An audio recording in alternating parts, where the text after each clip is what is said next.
Syederalun, Kepala Staf TNI Angkatan Darat Jenderal TNI Dudung Abdurrahman menerbangkan helikopter berjenis AH-64 Apache.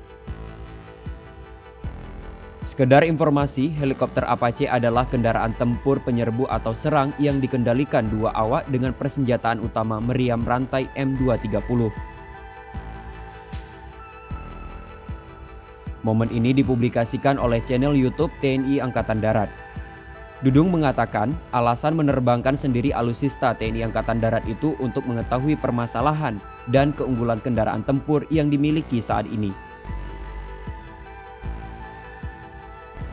Helikopter ini juga bisa membawa gabungan persenjataan lainnya seperti AGM-114 Hellfire dan pot roket Hydra 70 di 4 hardpoint pada pangkal sayap. AH-64 Apache merupakan helikopter penyerang utama bagi Angkatan Darat Amerika Serikat dan merupakan pengganti helikopter serbu AH-1 Cobra.